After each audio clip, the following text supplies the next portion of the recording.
This week there will be no full-length warranty video, just a quick real-time update. Why, you might ask? Well, it's due to the generosity of a family of South Africans who know more about our story than what's on YouTube, and a very happy accident that my parents had back in the 90s. This week is my birthday. For my birthday in 2021, the year we got the boat, I was still in Australia and the boat was on the hardstand in South Africa. 2022, hardstand in Italy.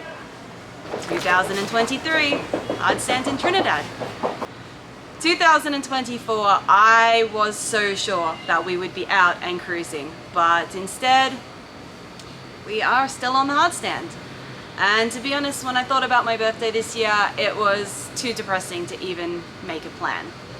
Instead of being in an exotic destination, living our dream of being remote island hoppers, or being at home with my family, who I haven't seen since 2021, being excited not just about my birthday, but also the impending birth of my first niece or nephew in a few weeks' time, I'm on the hardstand, still in limbo, still don't know what's happening. But then came along an incredible family of South Africans who own the charter yacht HQ2.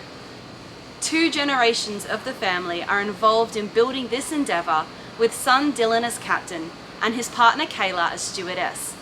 If you meet them, you'll know straight away that they're passionate about their boat and working together to create an intimate charter experience that provides lifelong memories for the people that come aboard. And you might have guessed, they are just genuinely nice people.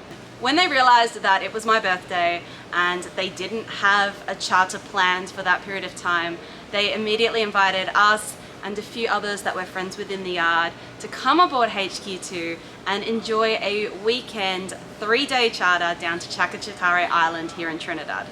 Setting aside the stress of dealing with these ongoing warranty issues for a few days and enjoying boat life with all the perks of a luxury charter, which would usually run into the tens of thousands of dollars.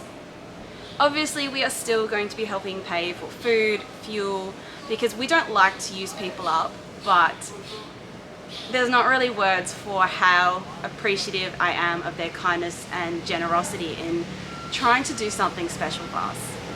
I can't wait to share how the weekend went with all of you. I'm very excited to have this break and have this time off. In our last warranty video, I said that I hoped that I would be able to share with you this week how it was that Leopard thought things would proceed from here. But before I get to that, I want to give you some quick stats to provide a little bit of context. Now, between South Africa, Italy, and Trinidad, we have now been on the hardstand for around 600 days. As of today, we have been in Trinidad on the hardstand for 492 days, and that 500 is fast approaching. It's been 91 days since the previous contractor was stopped, so now there is only 136 days left of this hurricane season.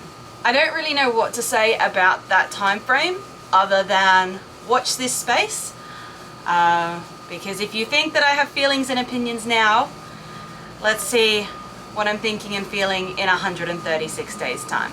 Now for the actual update. So in the past week, we have continued working to get our boat rectified. Nino has been continuing to fix warranty defects that were already in the process of being fixed, and also collateral damage that has been left behind by previous contractors. A quick site tour so you can see some of what's been going on this week. First up, the compression post for the crossbeam. That is completely in now. Crossbeam is in. This is now at the point where the trampolines could go on, but we're choosing not to because there's still so much work to do. We don't want them getting damaged. So they're going to stay off. They also have basically finished the anchor installation. I think the last of that is actually going to happen today, which you're doing it right now. They're doing it right now. Literally, this is 2 o'clock Friday, the day I'm publishing this. They are doing that right now. On the other side, we have Nino, who by the sounds of it is doing some polishing. Hello.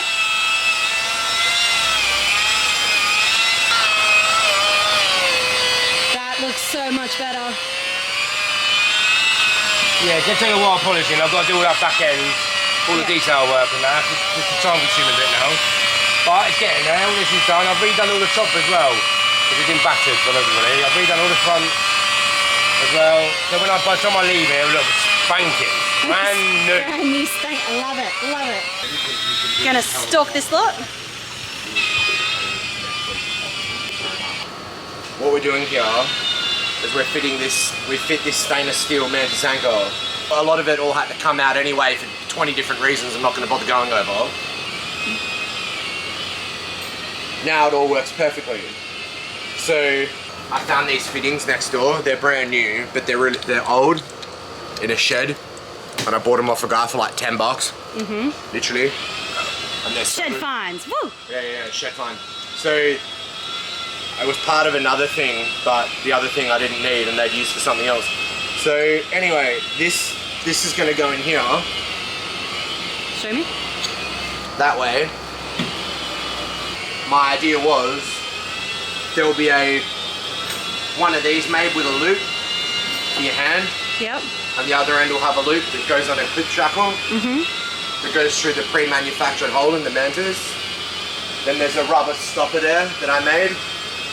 So the person just stands there, pulls the handle, and it pulls that into the rubber stopper on the compression post, and this locks that in place. Okay. And then you just put the loop over there. And that's all designed. That stops the anchor shaking. So often with boat jobs, instead of trying to do them all at once and align everything all at once, you align things sequentially, because then you save yourself a lot of time drilling and stupid things. So what, first you aligned that rope guide.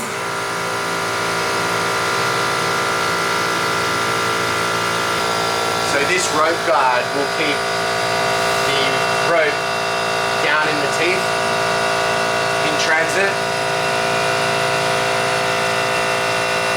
So you pull that up, touches the rubber, and it holds it there.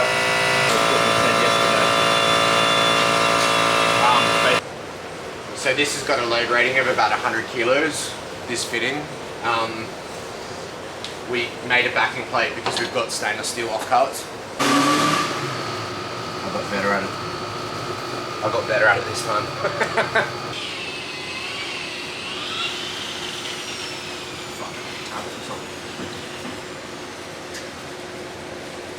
I just got back from shopping and buying things for this trip away, and Trent popped out and told me that they're done. So the issue with the Mantis M1, which is one of the most effective all-round anchors based on the testing I've seen, is that it either is left loose and smashes the hull, or you can't physically pull it up because of the size of it in the hoop. That's the 39-ish kilo model in stainless steel, because Mantis gave us a discount. What I did is because all of the anchor locker stuff had to come out, I made this rubber, which is basically the front of a boat trailer. So the hoop comes up and seats in here. It's solid, should last a very long time. There's a quick clip shackle here, which goes through the manufactured hole. Leopard nicely replaced our rollers, because our rollers were modified in Cape Town and they made them too thin, so they were not doing well to fit the not the fucking story. Everything's 10 layers of bullshit. So essentially now this allows this anchor to be pinned in place in transit very rapidly, so it won't shake backwards and forwards. Right now it's obviously loose. So this is on the compression post, that's all sturdy and finished now, along with our magnificent crossbeam. Tighten, pull your little liner. So you'll see this seat. Pull the line, Kronk. So this is not the final one. But, so then that seat's there, that's it. Then he holds that down inside, and this won't move in transit. Shake it for me. Shake it. Shake it. Yeah. It's not shaking. It's not going to move. The cost of modification to put the rubber here, which just needed to be cut out. It's a generic piece of rubber. The cost to put the rubber there, drop the roller down. You could arguably machine your rollers if you want to, or just buy generic rollers that are slotted. It's going to be less expensive and less absurd than armoring all of this, which is putting a band-aid on a problem and not really solving it. Pressure off. Then when you want to seat it in the rubber, just go like that. Pressure on, 2 seconds. And that's... This is a... While this part looks flashy, you can buy these. They're a generic thing, and you can buy 100 kilogram rated ones. This one's just one that I found. And even despite all of our work, the alignment's still slightly, still not perfect. Because when it crushes the, yeah. So that's done now. So then to take it out, you just go like that, done. So this is one of the better variations I've seen of solving this problem, but it won't work with a large hoop anchor because the anchor will seat too far back. It could be improved by also having a piece across so that the anchor sits lower, or a piece of rubber in there, but that's one of the better ideas I've seen. We've been sent a huge list of materials by the person who has been our primary contact at Leopard Travelopia for the warranty repairs here in Trinidad. From that list, it seems that their intention this time is to ship everything in rather than trying to source things locally. So it's good that the things that the next contractors need will actually be here. We have communicated concerns about the quantity of some materials that have been ordered, like white gel coat. So we've passed that on and left it with them to decide what they want to do. What we don't want at all is a repeat of what happened when the previous contractor was here. The OEM materials that we needed were not ordered in adequate quantities, and for whatever reason the ordering process took months for new gel coat and materials like that to come in, which is just so bizarre to me, because when Trent utilised some people that he knows from Leopard in Cape Town who are absolutely amazing, it only took 2.5 weeks, I think, to get it from South Africa to the boat here in Trinidad. So we've communicated concerns, we've done what we can, we'll see what happens. Onto the invoices and bills that we've mentioned before, which included things that Leopard had promised to pay, like the hours for a report that I wrote for their use, and their rental car, and certain materials, as well as things they decided to consider, like Tynan's work hours, fixing things like the poo tanks on the boat. I'd love to tell you they've been paid, but still nothing. Maybe for my birthday they could pay their invoices, who knows, who knows. We are also waiting for them to process the paperwork of the local Victron representative so that he can begin work and start cleaning up some messes. But from what we've been told, Leopard are on top of paying the yard and accommodation fees that have been sent to them, which to me is a good sign and obviously is something that we appreciate. Now onto Nino, our finishing extraordinaire, and once again I cannot reiterate enough how important it is to us and how much peace it has given us having someone here who is good at their job, has integrity, is honest and just cares. It really is such a good thing for us.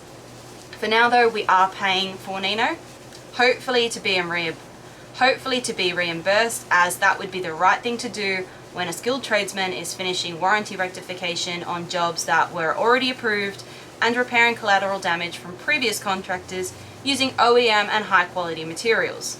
Regardless of what's going on with all of that though, Nino still believes that being here is the right thing to do, and he and his company, Stickles Marine, plan on being here until things are finished and we're happy, and we really appreciate that. Finally, the team of workers that Leopard is intending to send out. They do continue to say that there is a team coming, but we still don't know how many people, when they're coming, who is coming, where they'll be staying. Essentially, we know absolutely nothing about these mystery men.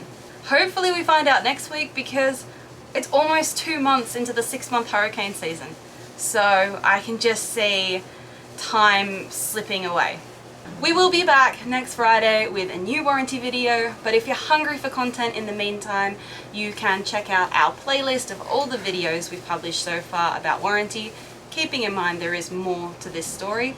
There's also our website, which was filled with blogs that cover a range of topics, from engine maintenance to the galley to earning money while living on a boat and sailing with pets. And then finally, of course, there's our Patreon too. So I will leave you with that, and it is time for me to go and pack.